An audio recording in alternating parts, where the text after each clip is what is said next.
성령의 역사, 성령의 충만함, 성령의 이 놀라운 감동적인 일이 일어나면서 사람들에게 그 입이 열리잖아요. 입이 열려서 각 나라의 말로 방언을 하면서 사람들에게 복음을 전가하는 이 소식을 듣고 사람들이 뭐라고 이야기하냐면 이 일이 어찌 된 일이냐, 이게 지금 무슨 일이냐, 어찌 되어서 이런 일이 생겼냐. 그러면서 심지어 뭘 하냐면 이들을 조롱했다, 술 취했다, 이렇게 돼 있어요. 이게 성령의 역사가 일어나도 우리가 이것이 뭔가를 알지 못하면 이렇게 오히려 조롱하고 비방하고 사람들을 모욕하는 거예요. 성령의 역사를 술 취해서 지금 니들이 지금 하는 짓거리들이 뭐야? 이런 지금 이야기를 하죠. 이게 베드로가 담대하게 일어나서 15절에 보니까 때가 제3시니 너희 생각과 같이 이들이 취한 게 아니야. 제3시란 말은 뭐냐면 오전 9시다 그 말이에요. 때가 아침 9시야. 이들이 이 아침에 술 취한 것이 아니야. 이런 일이 일어난 것이 뭔 줄 아냐 하면서 그가 16절에 이는 그 선지자 요엘을 통하여 말씀하신 것이 이루어진 것이야, 이 이야기를 하는 거죠. 즉 말하면 이것이 이들이 지금 우리가 감당이 안 되는 이 놀라운 역사가 일어나는 이것이 뭔 줄 아니? 이것이 바로 이거야 라고 지금 이야기하는 것이 오늘 본문 말씀이에요.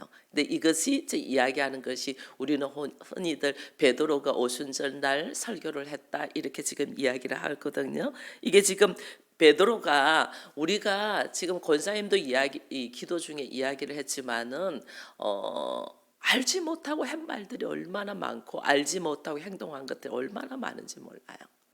우리가 어른이 되고 부모가 되어 보니 자녀를 키워 보니 그제서 부모가 그때 왜 그런 말을 했는가를 조금씩 이해가 되잖아요. 우리가 자녀를 또 결혼을 시켜보면 결혼시키고 난 다음에 부모의 마음이 어땠을까를 이제 경험들 하잖아요. 그렇게 되는 거거든요. 그래서 때가 되었을 때 깨달아지는 것들이 있어요. 베드로 역시 마찬가지예요. 베드로도 성령 받기 전에는 예수를 증거하는데 도망갔잖아요. 부인했잖아요. 3번이나 부인했어.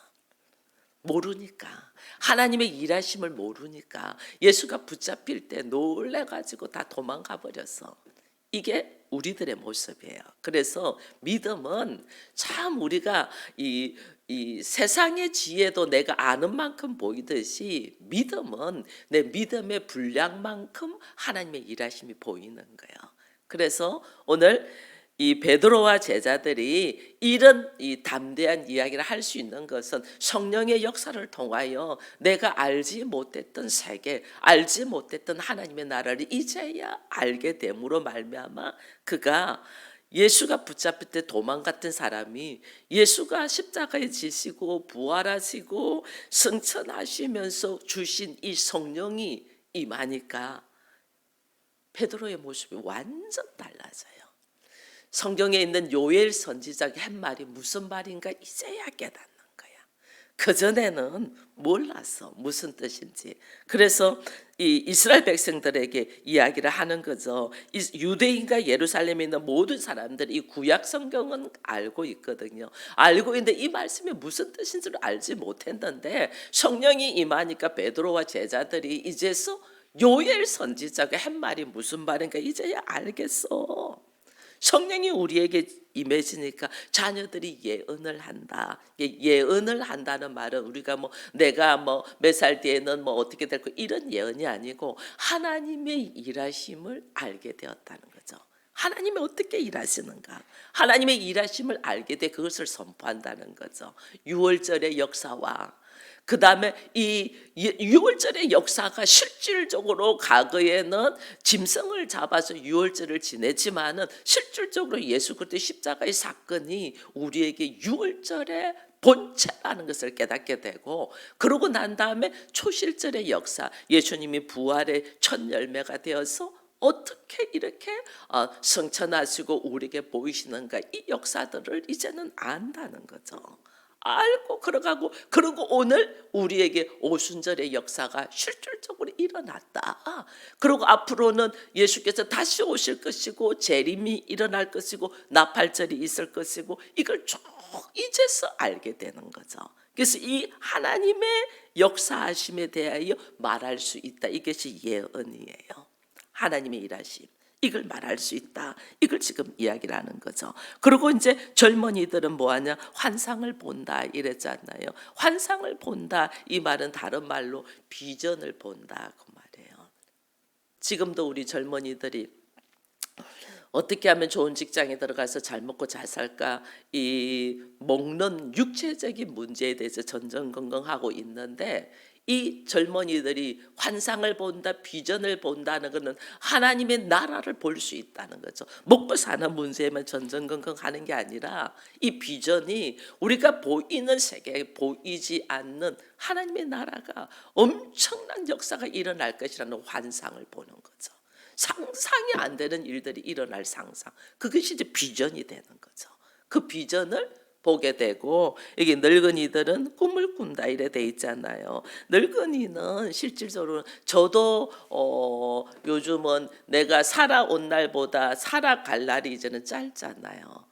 그래서 하나님께로 어떻게 하나님을 만나고 맞이할 준비를 해야 될 때라는 걸 깨닫거든요. 그래서 일반적인 사람들은 이제 늙은이가 되면 죽는 날이 얼마 안 남았기 때문에 죽는 날을 생각을 해요.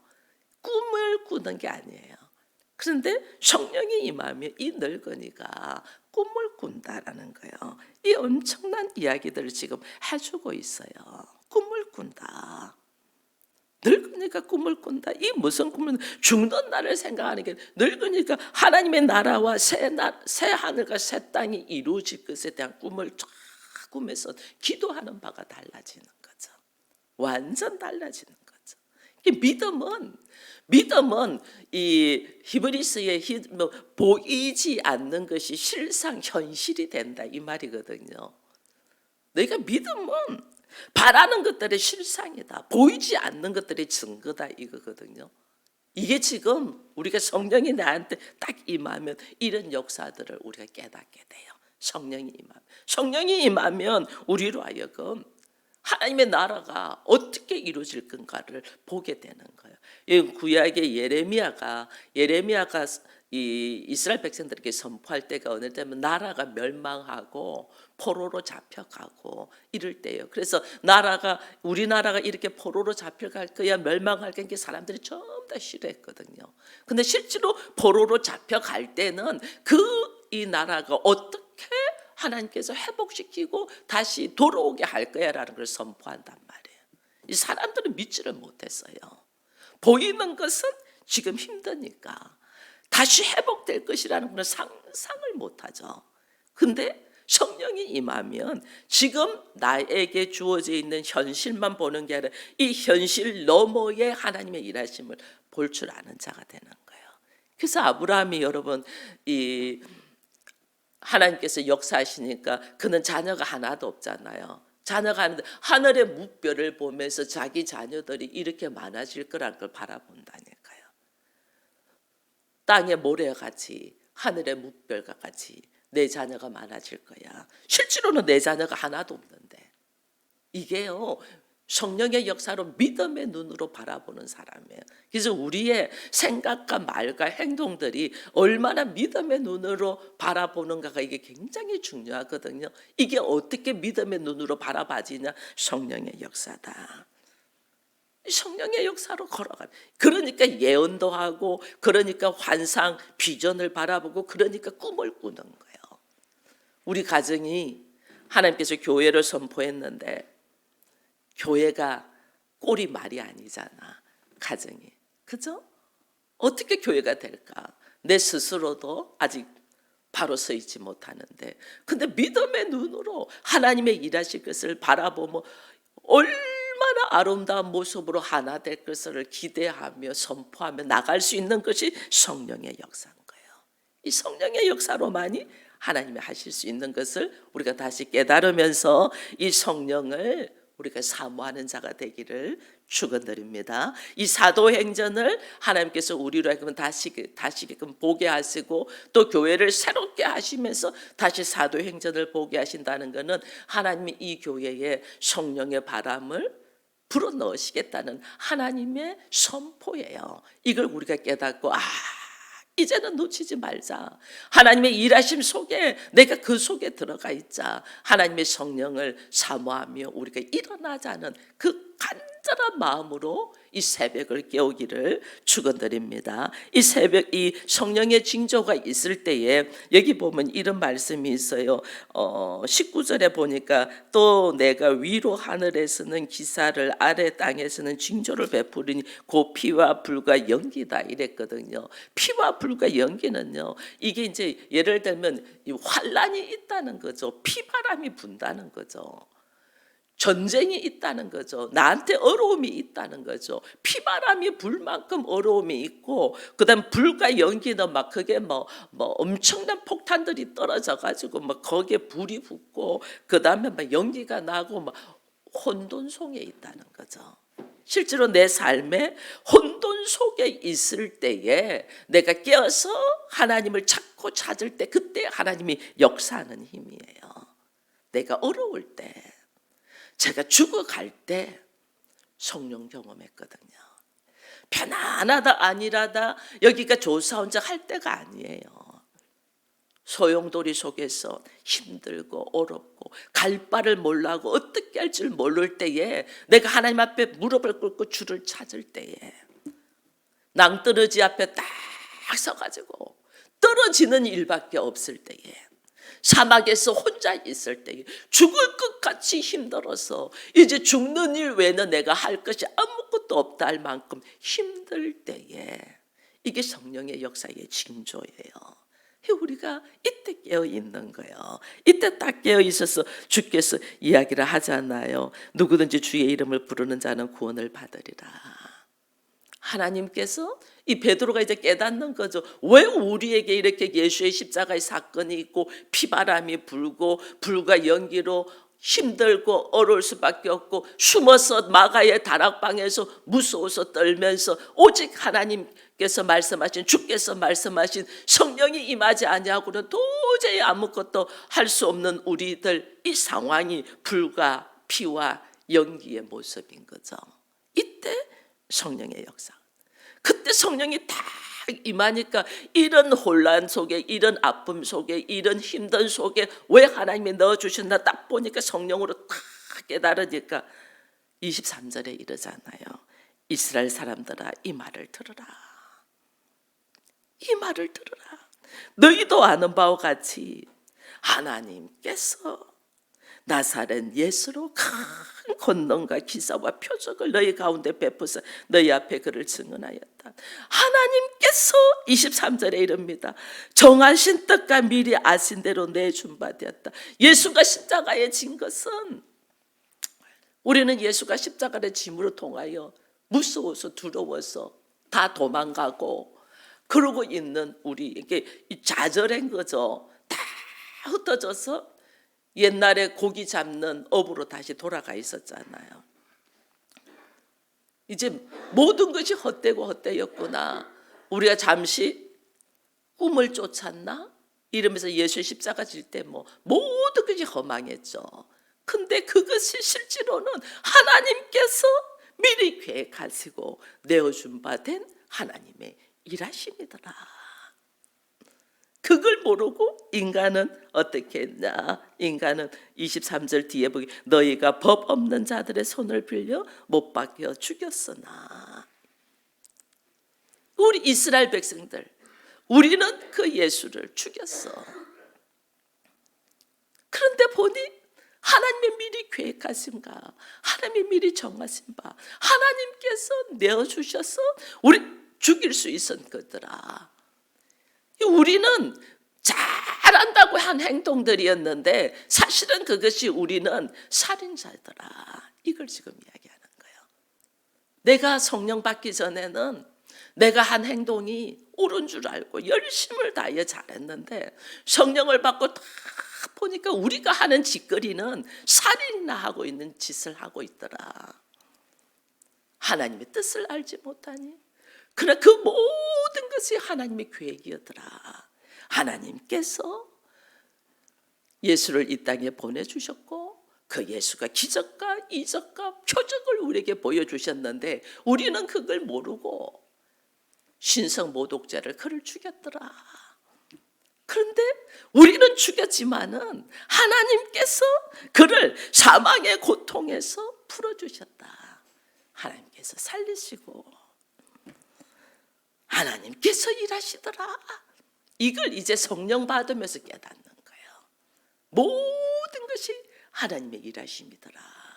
인생의 역사 속에 우리는 막 알지 못하면서 막 별말을 다 하는데 실제로는 하나님의 일하심이, 하나님의 계획하심이, 오늘 나를 부르심도, 오늘 우리 가정을 교회를 선포하심도, 오늘 우리 가정에 일어나는 수많은 일들이 하나님께서 계획하시고 정하셔서 나로 하여금 그리스도의 믿음의 분량에까지 이르러 하나님의 거룩을 이루며 교회로서의 아름다운 모습으로 걸어갈 수 있도록 하나님의 일하심이더라.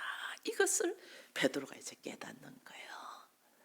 얼마나 힘들고 어른상에 살았는데 이 베드로가 성령이 임하기 전에는 예수께서 붙잡히는 것이 무서워서 이 예수를 부인하고 도망갔던 이들이 성령이 딱 임하니까 깨닫는 거죠. 그 순간순간 모든 것들이 하나님의 허락하심이고 하나님의 계획하심이고 하나님의 일하심이더라.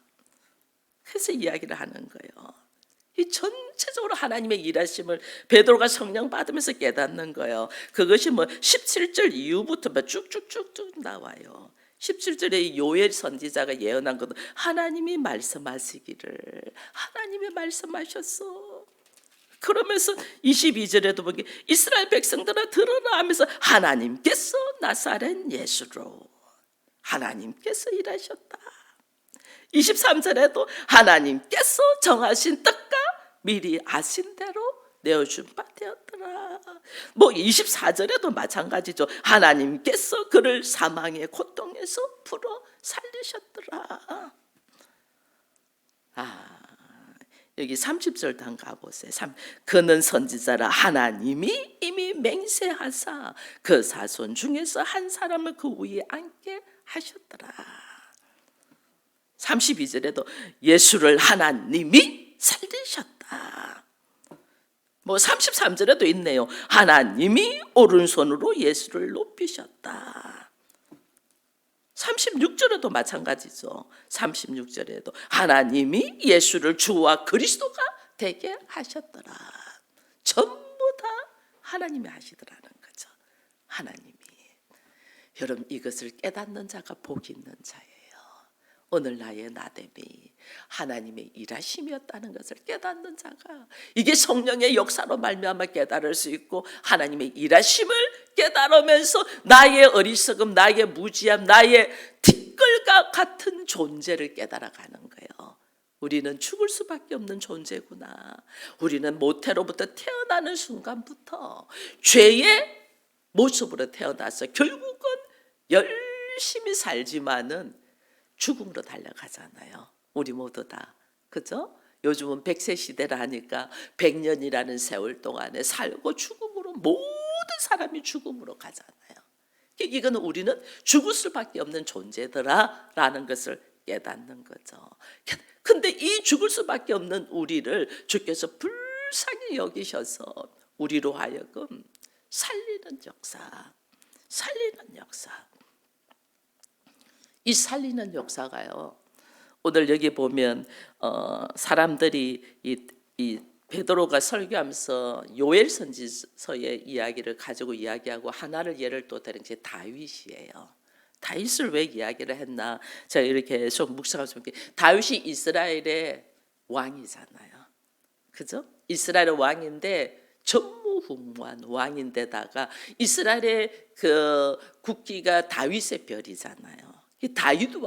다윗 왕의 자손을 통하여 하나님이 일하신다는 말씀이 선포되어 있어서 다윗이 이들에게는 가장 자기들에게 존경하고 위대한 자예요. 근데 여기서 이 이야기를 해요. 베드로가 우리가 그렇게 존경하고 위대한 다윗 왕이 예수로 하여금 이런 이야기를 해요. 여러분, 이단들이 우리에게 말씀을 가지고 와서 우리를 넘어지게 하는 것 중에 하나예요. 그게 34절의 말씀이에요. 다윗은 하늘에 올라가지 못하였으나 이렇게 된 말이에요. 다윗이 구원받았어, 안 받았어? 이 사람들 다 구원받았다는 걸 알잖아요.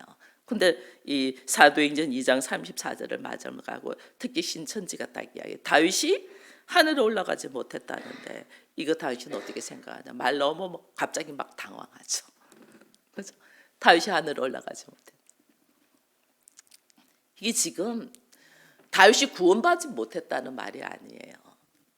모든 인생은 다윗이 가장 위대한 왕이고 우리가 존경하는 왕인데 인생의 모든 육체는 내가 그렇게 존경한 다윗 왕도 하늘에 올라가지 못했대. 육체로서 하늘에 올라가지 못한 거죠. 죽고 난 뒤 영원 하나님께로 가는데 육체는 아직 하나님께로 가지 썩었죠. 육체는 하나님께로 못 올라가죠. 근데 우리의 육체가 하나님께로 예수님이 부활하신 몸으로 예수께서 부활 성천하시고 부활하신 몸으로 우리에게 재림에 오실 거거든요. 그럼 우리의 육체는 언제 우리가 부활의 몸이 돼요?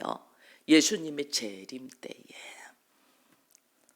인생에 있어서 누구도 육체가 부활한 사람은 예수님밖에 없어요. 영원히 죽지 않는 몸으로 예수님. 그러니까 우리가 그렇게 사모하고 그렇게 존경하고 그렇게 위대한 다윗 왕도 육체로는 하나님께로 올라가지 못했어. 그러나 나사렛 예수는 육체가 부활하여 하나님께로 올라갔다. 이 놀란 이야기를 하면서 결국은 우리도 어떻게 부활의 첫 열매인 초실절 부활의 첫 열매인 예수가 육체의 부활을 한 것처럼 우리도 반드시 육체의 부활이 일어날 거야. 언제? 예수님의 재림 나팔절 때. 이게 지금 선포되는 거예요. 그러니까 이게 지금 믿어지지가 않잖아요. 우리의 몸이 다시 부활돼서 영원히 산다는 것이 우리의 상식으로는 지금 믿어지지 않잖아요. 믿어지지 않는 이 사건이 우리가 성령 받기 전에 요엘서의 말씀이 믿어지지 않냐고 무슨 말씀인지 몰랐지만은 성령 받으니까 이 말씀의 의미를 우리가 분명히 아는 것처럼 우리의 육체의 부활이 우리가 믿어지지 않고 사람이 죽은 자 썩어서 흙이 된 자가 어떻게 부활해? 이게 믿어지지 않는 사건이지만은 하나님이 일하시면 예수님의 재림의 때에 그때는 우리도 다 예수께서 부활의 첫 열매 되신 것처럼 우리도 부활할 거야. 이 사건을 어떻게 우리로 하여금 믿음으로 걸어가도록 지금 선포하는 거예요. 그래서 오늘 우리가 이 성령의 역사가 얼마나 귀한가를 깨달아야 돼요. 우리의 눈이 육신의 눈으로 우리의 상식이 내가 가지고 있는 지식과 상식과 경험으로 살고 있는 이 수준에서 성령이 역사하시면 그것을 뛰어넘는 폭발적인 새로운 세계를 보게 되는 거예요. 그게 하나님 나라예요. 여러분, 저와 여러분이 하나님의 나라를 보고 누리는 자가 되기를 축원드립니다. 이 하나님의 나라를 보고 누릴 수 있는 유일한 방법이 성령 충만이에요. 하나님은 오늘 우리 서울 기쁨의 교회가 하나님의 기쁨이 되기 위하여 하나님의 나라를 누리며 증거하며 사는 자가 되기를 원해요. 그러기 위해서는 반드시 우리에게 일어나야 할 일들이 성령의 역사예요. 우리 교회를 통하여 성령의 역사를 하나님의 때에 하나님의 방법으로 하시고자 준비하시고 예비하시고 선포하시는 이 하나님의 음성을 아멘으로 화답하여 우리가 한 장소에서 한 마음으로 합심하여 기도하며 성령의 충만한 역사 속에 들어가기를 여러분들을 초대합니다.